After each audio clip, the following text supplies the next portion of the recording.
Zonja dhe zotërinj, mirëmbrëma, ndër të tjera në edicionin qendror të lajmeve do të ndihni. Një vit larg zgjedhjeve të reja lokale socialistët janë më përpara me atë që mund të quhet përgatitje. Kjo është arsyeja që ka nisur të përmenden emrat e kryebashkiakëve që nuk do të rikandidojnë më apo të rinjve që do të zgjidhen. Edi Rama ka konfirmuar vetëm Erion Veliajin, ndërsa brenda Partisë Socialiste priten lëvizje në Elbasan dhe në Durrës. Organet e vetingut nuk ju duk bindës argumenti gjyqtarit të kushtetueses Fatmir Hoxha se parat për blerjen e një shtëpie i kishte marrë borxh nga Kunati dhe një pjesë si dhurat nga të ftuarit në dasmën e tij. Avokati i gjyqtarit ofroi si prove dhe videon e dasmës. Gjyqtari rezulton pa lidhje kriminale, por gjatë karrierës së tij ka zvarritur dhënien e vendimeve. Reforma në drejtësi ka sjellë edhe një risi, prokurorin dhe gjyqtarin e medias, por prej një viti kjo hallkë e re në sistemin e drejtësisë nuk po bën transparencën. Top Channel monitoroi prokurorin e krimeve të rënda, ku ndodhen disa nga çështjet e rëndësishme me interes, e cila ka gjetur një justifikim për të shmangur komunikimin dhe përdor termin sekret hetimor. Mirëmbrëma të gjithëve, mëtej në këtë edicion do të ndiqni. Fermerët e Divjakës pas pak ditësh do të nxjerrin prodhimet e para nga fushat e tyre. Ata syti kanë nga eksportet, por një rrugë 16 kilometra gjatë e gjithë gropa është kthyer në problem. Fermerët thonë se do ishte më mirë që 1.3 milion euro e shpenzuar për kullën e betonit në mes të parkut kombëtar të ishin përdorur për riparimin e rrugës së shkatruar. Tirana dhe Kamza lidhen mes tyre me një urë vetëm me një kalim në zonën e Babrus. Ura e ndërtuar në fillim të viteve 90 është bërë burim konfliktesh. Banorët thonë se atje kanë ndodhur edhe vrasje pas sherreve për të drejtën e kalimit mbi të. Si zgjidhje është gjetur vetëm vendosja e një semafori. Lista e re e ilaçeve që rimbursohen nga shteti ka shkaktuar pakënaqësinë e farmacistëve, të cilët thonë se tani do kenë një ilaç me 2 çmime të ndryshme. Ata akuzojnë se janë favorizuar monopolet dhe e lajmërojnë se do të përballin në gjykat listën e re të barnave me rimbursim.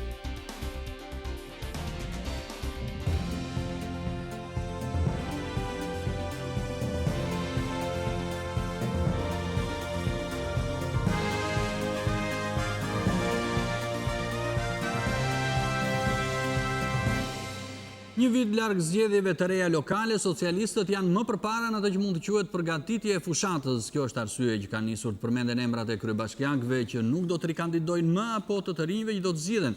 Edi Rama ka konfirmuar vetëm Erion Veliajin, ndërsa brenda Partisë Socialiste priten lëvizje në Elbasan apo Durrës. Zgjedhjet vendore janë më shumë se një vit larg, por me socialistëve ka nisur të qarkullojnë emrat e parë të atyre që shihen si kandidat të mundshëm për kryetar bashkie. Zëvendës kryeministre Senida si flitet prej kohësh si një kandidate potenciale në Shkodër, por ajo vetë mohon kur pyetet për këtë. Shkodra është një bashki ku socialistët kanë pak shanse të fitojnë vetëm, ndërsa në Lezhë nuk është sekret dëshira e Pierin Dreut për të drejtuar qytetin, ndonse njësoj si në rastin e Shkodrës, të dyja konsiderohen gara shumë të vështira. Rastet e veçanta janë Elbasani dhe Durrësi, kryebashkiakët e të cilëve po mbyllin tashmë mandatin e tretë, por socialistët theksojnë se ligji që kufizon në 3 mandatet e një kryebashkiaku nuk ka fuqi prapavepruese, ndaj dhe sipas numërimi nis me zgjedhjet të vitit 2015, për te interpretimit ligjor, PS pritet të marrë një vendim politik për fatin e Qazim Sejdinit dhe Vangjush Dakos. Të kontaktuar nga Top Channel, ata vetë nuk u përgjigjen nëse dëshirojnë të kandidojnë të ri. Një zgjidhje për Elbasanin konsiderohet nga socialistët kandidimi i deputetës e Viskushi, që njihet për misin me familjar të afërt të kryebashkiakut aktual, ndërsa në Durrës si një alternativë ndaj Dakos, flitet Erdian Çela, që aktualisht drejton OSHE-n. Kamzën pritet që ta tentojë deputeti Rakip Suli, ndërsa Safet Gjici, që nuk ja doli në 2015 përballë Xhelal Mzi, provoi përsëri këtë herë në Kukës. Në Has, përveç kryetarit aktual Adem Lala, pretendent është dhe ish prefekti Liman Morina. Përveç Erion Veliajit në Tiranë, edhe kryebashkiaku i Fierit Armando Subashi i jepet një rikandidimi sigurt, njësoj si Kastriot Gurra në Librazh. Një pikë pyetje qëndron mbi fatin e Dritan Lelit në Vlorë, ku nuk përjashtohet zëvendësimi me deputeten Vilma Bello, ndërsa për Korçën, deri tani socialistët nuk kanë një alternativë të konsoliduar ndaj Sotiraq Filos.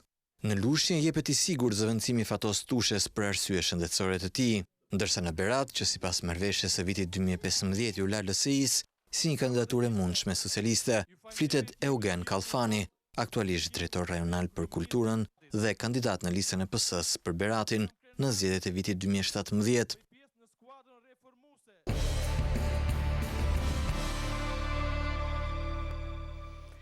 Organeve të vettingut nuk ju duk bindës argumenti i gjyqtarit të kushtetueses Fatmir Hoxha se parat për blerjen e një shtëpie i kishte marrë borxh nga kunati dhe një pjesë i dhurat nga të ftuarit në dasmën e tij.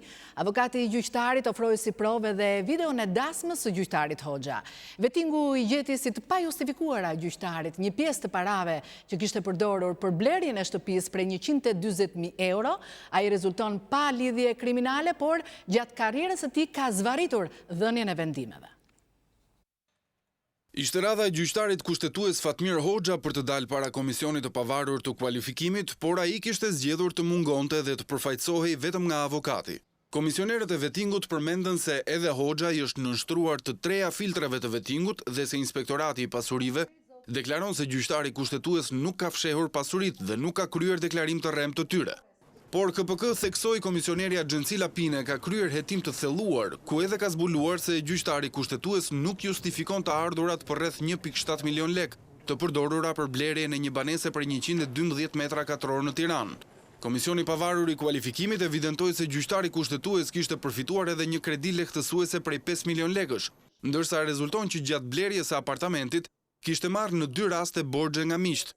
Avokati i tij Julian Mërtiri shpjegoi se gjyqtari kushtetues i justifikon të gjitha të ardhurat, pasi në një rast, gjatë ceremonisë së martesës të afërmit i kanë dhuruar 270.000 lek. Pas argumentit se për dasmën ka edhe një kaset filmike që nuk është marrë nga KPK, avokati justifikoi si të ardhurat të pallogaritura edhe paratë e fituara nga shitja e orendive të shtëpisë në qytetin e Shkodrës. Sipas këtij shpjegimi, rezulton se gjyqtari kushtetues Fatmir Hoxha me një karrierë 25 vjeçare në gjyqësor është në telashe financiare pasi ka një borxh të pashlyer prej 34.000 eurosh dhe një kredi prej 5 milion lek që e mbyll pas 17 viteve. Pasuria e gjyqtarit Hoxha është vetëm apartamenti ku ai banon në qytetin e Tiranës me familjen e tij, nuk ka asnjë pasuri tjetër. Po pasuritë e pajustifikuara, shuma prej gati 17 milionë. Ju lutem mos përqendroni vetëm te kasetat e dasmës, bëhet fjalë për një të dhënë të caktuar, është një element në vitin 2003 ku është pretenduar nga KPK për një shumë e cila nuk justifikohet dhe nga subjekti i vlerësimit zoti Hoxha është me të drejtë është kërkuar që të administrohet dhe kaseta e dasmës së tij, ku në një dasmë tradicionale kjo është një shumë fare normale për e lënë nga miqtë të afërmit. Në lidhje me pastërtinë e figurës, Komisioni i pavarur i kualifikimit deklaroi se gjyqtari kushtetues ka lidhje të përshtatshme, ndërsa për aftësitë profesionale shtoi se ai ka zvarritur proceset gjyqësore dhe nuk ka zbardhur vendimet brenda afateve. Verdikti për Fatmir Hoxhën shpallet në 10 maj, ndërsa më herët janë shkarkuar nga detyra gjyqtarët Altina Xhoxhaj dhe Fatos Lulo. Aktualisht kanë mbetur pa kaluar në sitën e vettingut edhe Bashkim Dedja dhe Gani Dizdari. Reforma në drejtësi ka sjellë edhe një risi, prokurorin dhe gjyqtarin e medias, por prej një viti kjo hall kere në sistemin e drejtësisë, po shkon në drejtimin e kundërt duke mos bërë transparencën. Top Channel monitoroi prokurorin e krimeve të rënda ku ndodhen disa nga çështjet e rëndësishme me interes të lartë publik, duke i drejtuar kërkesa për informim, por prokuroria e krimeve të rënda ka gjetur një justifikim për të shmangur komunikimin dhe përdor termin sekretet timor. Të ndjekim raportin e Anila Hoxhës. Pjesa e re e reformës në drejtësi që garanton transparencën e sistemit për publikun nuk funksionon. Ligji i ri përcakton një prokuror që duhet të mbajë marrëdhënie me median, por në fakt komunikimi publik është përkeqësuar. Prokuroria fshihet mbas frazës klishe sekretet timor, edhe kur pyetje siç është rasti Top Channel nuk e cënojnë sekretin e timor. 1. Referuar të drejtës së informimit, ju lutemi na vendosni në dispozicion të dhënat me interes për publikun për shtetasin Adriatik Llalla, për çfarë vepre është regjistruar hetimi ndaj zotit Llalla dhe kush është prokurori që po heton këtë çështje. 2. Sa më sipër jeni të lutur të na bashkangjisni procedurën e shortimit të kësaj dosje, kush janë prokurorët që kanë në shqyrtim këtë çështje. Na informoni me çfarë emri është regjistruar dosja numër 447 e përcjell nga prokuroria e Durrësit dhe për çfarë vepre. 3. Jemi të interesuar për çështjen ndaj shtetasit Sajmir Tahiri, Ore Sota e të tjerë. Pse e keni shtyr afatin e hetimeve dhe a e keni pyetur Sajmir Tahirin pas seancës gjyqësore të dhjetorit 2017? 4. Kur do të thirret shtetasi Sajmir Tahiri, ju lutem na vendosni në dispozicion orën dhe datën e saktë. Të katra pyetjet janë me interes të lartë publik dhe ato nuk përbëjnë sekretet timor, sepse nuk hynë në thelbin e dosjes dhe nuk sjellin dëm të hetimeve sikurse pretendon prokuroria e krimeve të rënda. Nëse ka një akuzë për Adriatik Llallën, dhe cila është ajo, por dhe si janë përzgjedhur 2 prokurorët për ta hetuar, kjo jo vetëm që nuk përbën sekretet timor, por është detyrimi i prokurorisë së krimeve të rënda që të informojë publikun për gjendjen penale të ish prokurorit të përgjithshëm. Për shkak se Sajmir Tahiri nuk është pyetur deri më tani, ndonse kanë kaluar mbi 6 muaj, dhe nëse do të thirret për t'u marrë në pyetje, nuk cënohet asnjë veprim hetimor që të klasifikohet si sekret, por është thjesht një referencë kohore në agjendën e prokurorisë. Me interes të lartë publik dhe që nuk zbulon veprimet hetimore, është edhe pyetja se pse nuk është pyetur Dritan Zagani, që është njëri nga denoncuesit publik kundër ish-ministrit, ashtu si dhe kërkesa për të marrë informacion pas denoncimit të shtetasit me inicialet BD nga Shkodra, të cilit prej një viti i ndalohet të dalë jashtë vendit, ndonse porositësit për vrasjen e kryekomisar Artan Cuku janë shpallur në kërkim me vendim gjykate. Top Channel ju drejtua krimeve të rënda përmes prokurorit të medias me 7 kërkesa të tilla, për të cilat mori heshtje dhe në fund të ruajtjen e sekretit hetimor, që ndonse përdoret si mburoj, ai është i tillë vetëm kur del nga aktet e dosjes. Burime jo zyrtare po uan për Top Channel se ka një argument tjetër pse sekreti hetimor përdoret si justifikim për të mos bërë transparencë. Këto burime vënë në dyshim aftësinë e prokurorisë për të ecur përpara për dosje të rënda që kanë në hetim. Dhe derisa të mos bëhet transparencë, ky është argumenti më i besueshëm. Për Top Channel, Anila Hoxha. Ky është Top Channel. Kryeministri Edi Rama e vazhdoi në Lezhë turin e llogaridhënies. Ai tha se gjatë qeverisjes së socialistëve janë rritur 2 taksa, ajo për kompanitë e mëdha dhe karburantin. Kjo e fundit theksoi Rama u rrit gjatë mandatit të parë për të mos prekur rrogat dhe pensionet, siç edhe ishte kërkesa e Fondit Monetar Ndërkombëtar. Ndërkohë fatura e ujit dhe dritave, tha ai, nuk janë taksa, por detyrim për të paguar. Shumë faleminderit. Kreu i qeverisë thotë se 2 taksat që ka rritur majoranca socialiste gjatë qeverisjes së saj janë ajo për kompanitë mëdha dhe ajo e karburantit. Ne kemi rritur taksën për kompanitë mëdha dhe kemi rritur dhe taksën e karburantit. Dhe natyrisht dhe taksën për të gjithë ata që kanë një rrogë që është mbi 600.000 lekë. Mos ngatrojmë faturat e dritave, faturat e ujit me taksat. Ato nuk janë taksa. Sigurisht që kush ishte mësuar mos paguante ujë, mos paguante drita, i duket sikur sot paguan më shumë, por nuk paguan taksa. Rama shpjegoi gjatë turit të llogaridhënies në Lezhë se rritja e taksës së karburantit erdhi pasi FMN kërkoi masa drastike tek pagat dhe pensionet. Mandatin e parë ishim në një situatë shumë të rrezikshme financiare. Dhe kur ne e thirrëm Fondin Monetar Ndërkombëtar për të shuar çdo vatër të mundshme zjarri Fondi Monetar, na tha ulni rrogat dhe pensionet. Refuzuam të ulim rrogat dhe pensionet, se s'mund ta bënim. Ku do t'i gjenim ne parat për të financuar gjithë operacionet e nevojshme? Kishim disa mundësi për të vendosur taksat ndryshme. Preferuam të rrisim taksën e karburantit. Kreu i qeverisë tha se Partia Socialiste ishte e vetmja forcë politike që mund të merrte rekomandimin për hapjen e negociatave me Bashkimin Evropian dhe nisjen e reformës në drejtësi.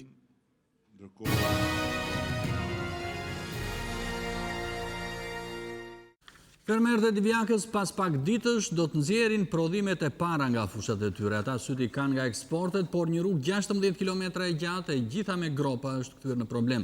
Ata thonë se do të ishte më mirë që 1.3 milion euro të shpenzuara për kullën e betonit në mes të parkut kombëtar të ishin përdorur për riparimin e rrugës së shkatruar. Aksi rrugor që lidh Divjakën me autostradën është një ndër rrugët më të ngarkuara në Vjesht dhe Pranver. Prodhimet e zonës transportohen drejt të gjithë Shqipërisë nga ky aks, i cili dhe pse me një gjatësi prej rreth vetëm 16 kilometrash, prej vitesh ka mbetur në harres. Gjithë shoferat e ndjen problem. Nuk është normale ka kaluar atë. Që ajo është rrugë ndërkombëtare, jo rrugë lidhje fshatrash. Banorët e fshatit Çerm, ku shtrihet edhe pjesa më e madhe e rrugës, thonë se gropat edhe kur mbushen hapen sërish brenda pak ditësh. Vjen edhe bakti turizmit të këtu. Dhe penguan shumë, vinë këtu ma shumë bëjnë aksidente këtu, një ka i vini e tu, për krasën disa herë makinat. Ecën me ngarkesë makinat me këto gropat e kësaj. Në zonën e Divjakës, qeveria ka investuar në parkun e Divjakës, një pasarel dërase, dhe po ngrihet një kull 30 metra e lartë, me vlerë mbi 1.3 milion euro. Banor dhe fermer thonë se këto para do t'ishte më mirë të ishin investuar në rrugë, pasi vetëm infrastruktura u sjell shitjen e produkteve bujqësore dhe zhvillimin. Po t'ishte ajo rrugë funksionale, që tynde tregu, tynde turizm, pastaj e ngrinte vetë punën pasarel. Nuk na duhet këmisha bukur dhe pasarela, na duhet puna që të shjejmë për ditë.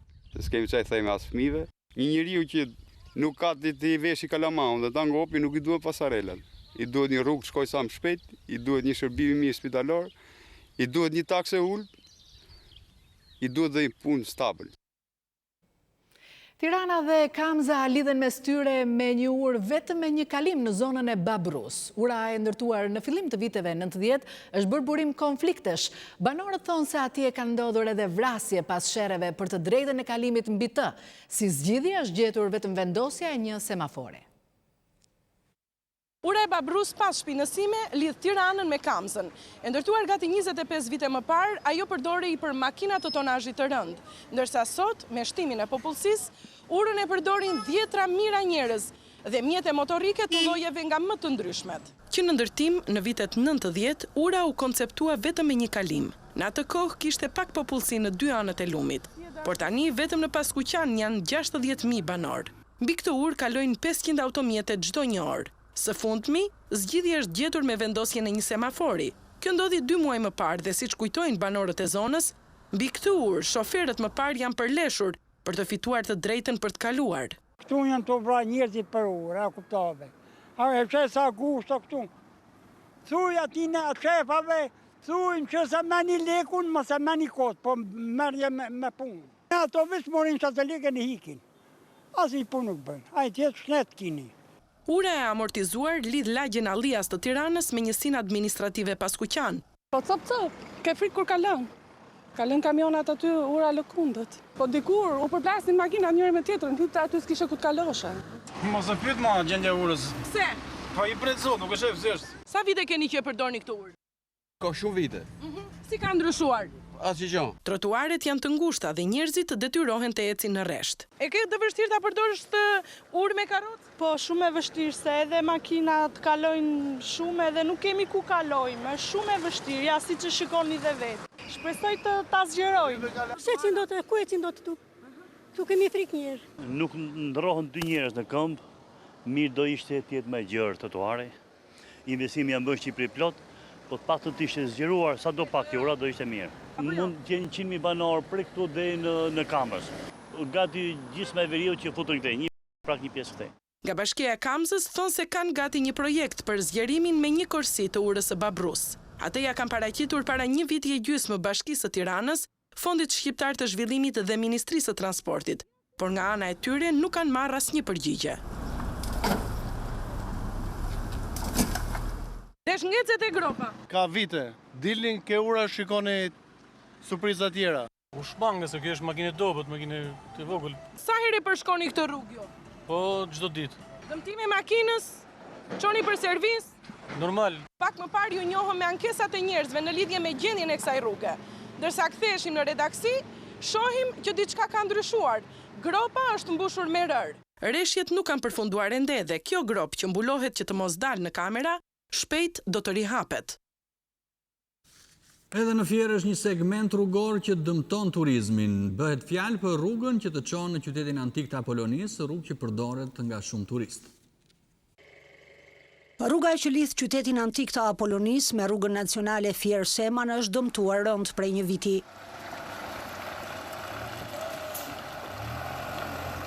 Janë 4 kilometra rrugë të cilat u dëmtuan rënd edhe nga punimet për rrugën e re Fier Levan. Aty kalonin mjetet e rënda që shërbenin për ndërtimin e bypassit që është lënë në mes. Për pasojë edhe rruga që të çon në Apoloni, por edhe në fshatrat pranë tij është dëmtuar. Rruga është përfaqe zezë, çfarë themi është. Ne kemi pothuajse shkatruar makinat. Prishur nga mos mirëmbajtja duket. Po këtu vita tër botë valla. Apollonia jetë në botë, është turpë. Një Apollonia e madhe. Me rrugën e prishur turizmi, turistët gjenë belan që vinë autobusat u varavin. Bashkia e Fierit do ndërhyjë në një segment 900 metra të gjatë, ndërsa pjesa tjetër mbetet siç është. Është një nga projektet që bashkia ka parashikuar të realizojë me investimet e veta. Është një rrugë me gjatësi 930 metrë deri tek bypassi, por sikurse thash është një zgjidhje jo definitive. Veç problemeve që shkakton për banorët e zonës, kjo rrugë ka një rëndësi të veçantë pasi është e vetmja që të çon në parkun arkeologjik të Apolonisë, një prej pikave turistike më të rëndësishme jo vetëm për Fierin, por për të gjithë vendin. Kryetari i Bashkisë së Tiranës priti përfaqësues të fondit të Abu Dhabit, fondi i cili do financojë pjesën e mbetur të bulevardit të ri dhe sheshin fundor. Fondi i Abu Dhabit do të financojë 2 segmentet e mbetura të bulevardit të ri, si dhe ndërtimin e një sheshi monumental në fund të tij. Ne kemi pasur një eksperiencë të shkëlqyer në implementimin e projektit të bulevardit të ri. Kemi ecur me ritme të jashtëzakonshme në këto 2 vite. Sot po i afrohemi fundit, ndërkohë që kemi përfunduar totalisht sistemimin e lumit Tiranës. Një sistemim i cili shpëtoi nga përmbytjet 104, 108, 109 dhe 111. Pra fillon nga ura e kthesës Kamsës deri te kafeja Remës, një mënyrë për të shpëtuar një komunitet të tërë i cili më parë vuante të gjithë pasojat e përmbytjeve. Sot përmbytjet janë një prallë nga e kaluara. Në lidhje me projektin e lumit Tirana, Avelia ju shpreh se projekti i riabilitimit nuk përfshin vetëm sistemimin e familjeve që jetonin atje, por edhe krijimin e hapësirave shplodhëse dhe argëtuese për banorët e zonës. Lista e re e medikamenteve që rimbursohen nga shteti ka shkaktuar pakënaqësinë e farmacistëve, të cilët thonë se tani do të kenë një medikament me 2 çmime të ndryshme. Ata akuzojnë se janë favorizuar monopolet dhe lajmërojnë se do të përballin në gjykat listën e re të barnave me rimbursim. Lista e re e barnave të rimbursueshme, si dhe kontratat e reja të farmacive që tregtojnë barna me rimbursim, pritet të përballin në gjykat urdhrin e farmacistit dhe Fondin e Sigurimit të Detyrueshëm të Kujdesit Shëndetësor. Hyrja në fuqi e kësaj liste në mënyrë të paparalajmëruar ka shkaktuar te farmacistët dhe farmacit humbje të konsiderueshme financiare për shkak të gjendjes së barnave të blera me çmimin e listës së mëparshme. Farmacistët gjenden sot para një situate kaotike, e cila do të sjellë dhe përballje dhe përplasje me qytetarët për shkak të çmimeve të ndryshme për të njëjtin bar. Farmacistët sot gjenden dhe para faktit të mungesës së alternativave të para në shumë barna të përfshira në listën e barnave të rimbursueshme.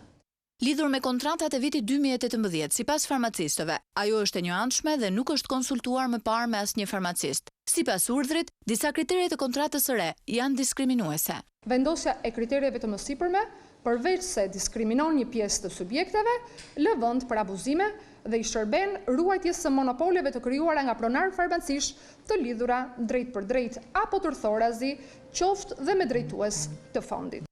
Urdhri i farmacistit kërkon zgjidhje të menjëhershme të situatës kaotike të krijuar për shkak të futjes së listës së barnave të rimbursueshme në një mënyrë të pazakontë dhe detyrimit për të nënshkruar një kontratë që shkel ligjin. Për dhomën gjermane të tregtisë në Tiranë, e cila ka bërë bashkë bizneset nga Gjermania dhe Austria, në Shqipëri është përmirësuar klima e biznesit. Bizneset gjermane që kanë investuar në Shqipëri vlerësojnë se situata ekonomike në vend është përmirësuar. Dhoma gjermane e tregtisë publikoi sondazhin e përvitshëm me bizneset anëtare, rezultatet e të cilit kanë qenë më optimiste se vitet e shkuara. Pothuajse 2/3 e bizneseve anëtare të dhomës gjermane e vlerësojnë situatën ekonomike në Shqipëri si të mirë ose të kënaqshme. Shqipëria në vitin 2018 ka marrë në të gjitha aspektet nota më pozitive se sa vitin e kaluar. Vetëm në vitin 2015 vlerësimi ka qenë kaq i lartë sa ç'është për vitin aktual. Sipas anketimit, pjesa më e madhe e bizneseve kanë raportuar rritje të xhiros dhe parashikojnë më shumë investime. Më shumë se gjysma e të anketuarve, pra 56%, presin një përmirësim të xhiros që realizojnë nga biznesi i tyre. Vlerësimi i përmirësuar i bizneseve për gjendjen e tyre financiare reflektohet dukshëm edhe në dëshirën e tyre për të investuar, pasi sipas anketës më shumë se gjysma e bizneseve parashikojnë se këtë vit do të bëjnë investime më të larta. Paralelisht, bizneset kanë raportuar përmirësim të klimës së investimeve dhe në shumicën e tregtuesve, ndërkohë që problematik mbetet sistemi i taksave. Bara e tatimeve dhe taksave ka një vlerësim të përkeqësuar. Në fakt, zyrat dhe institucionet e tatimeve dhe komplet sistemi i taksave ka marrë një vlerësim më negativ se vitin e kaluar. Po ashtu edhe administrata publike përsëri ka marrë një notë pak më negative. Dhoma gjermane e tregtisë përmbledh rreth 90 kompani gjermane dhe austriake, të cilat kanë investime në sektor të ndryshëm të ekonomisë shqiptare.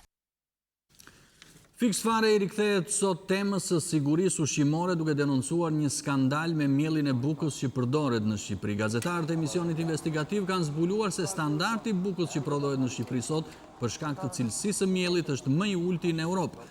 Gruri me cilin prodhohet buka është grur për kafshët dhe kjo për pasojë të importeve të pakontrolluara. Sot në Shqipëri tregun e mbizotron mielli dhe gruri që vjen nga Serbia dhe Kosova, i cili ka cilësinë më të dobët të proteinës, nën 12%.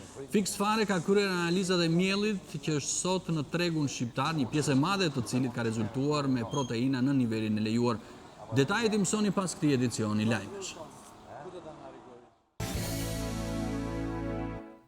Një grup deputetësh nga Holanda erdhën në Shqipëri për të verifikuar se sa Shqipëria po ecën përpara me reformat dhe me luftën kundër krimit organizuar. Ngjarjet e shpeshta kriminale ku aktorë janë shqiptarët shkaktuan në Holandë dhe një debat të fortë politik. Holanda është një nga skeptikët për çështjen e hyrjes së vendit tonë në Bashkimin Evropian. Deputetët e Holandës konfirmojnë skepticizëm të fortë për hapjen e negociatave për pranimin e Shqipërisë në Bashkimin Evropian, por ende nuk ka vendim. Antarë të 7 partive parlamentare holandeze janë në Tiranë në kuadër të një misioni faktmbledhës. Qeveria jonë është ekstremisht hezituese dhe është më hezituese se vendet e tjera në BE, por nuk është e vetme në këtë situatë. Në Francë dhe në Gjermani do të shihni po ashtu hezitim për të hapur negociatat. Vizita ishte shumë e dobishme, morëm shumë informacione të mira para se të ndajmë mendjen, është ende shumë herët për të dhënë konkluzione. Ndër 5 prioritetet e antarësimit në BE, ai për krimin organizuar parashikohet të zërë vendin kryesor në debatin e parlamentit holandez para vendimit për Shqipërinë. Sa i takon procesit të vetingut, ka ndodhur 6 apo 7 raste deri tani, por duhet të kalojnë rreth 800. Po ashtu konstatojmë progres në luftën kundër krimit të organizuar, por kemi dhe faktet tona në Holandë, ku numri shqiptarëve të arrestuar në akuza serioze është më shumë se 2 fishi periudhën e fundit. Veç takimeve me kryeministrin Rama dhe kreun e opozitës Basha, misioni holandez u takua dhe me parlamentarë të dy krahëve politik, si dhe përfaqësues të shoqërisë civile. Që opozita mbështeti hapjen e negociatave dhe i kërkoi parlamentarëve holandez që ata të bëjnë të njëjtën gjë me qeverinë e tyre në parlament. Sigurisht që shqetësimet që kanë kolegët nga Holanda lidhen me faktin e raporteve të përgatitura nga shërbimet e tyre për çështjet e kriminalitetit dhe të drogës. Unë besoj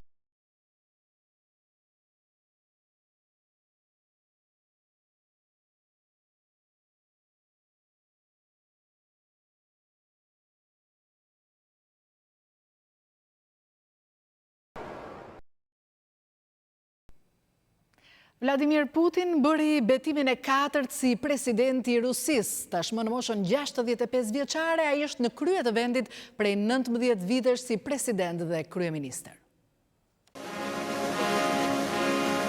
Mes shkëlqimit të artë të Kremlinit dhe një sallë gjigande të mbunë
dhe të rrisë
Këtë godasës e arbitrin nuk e ka goditur dhe për rrethoj ka goditur derën e cila unë ka goditur derën e arbitrave.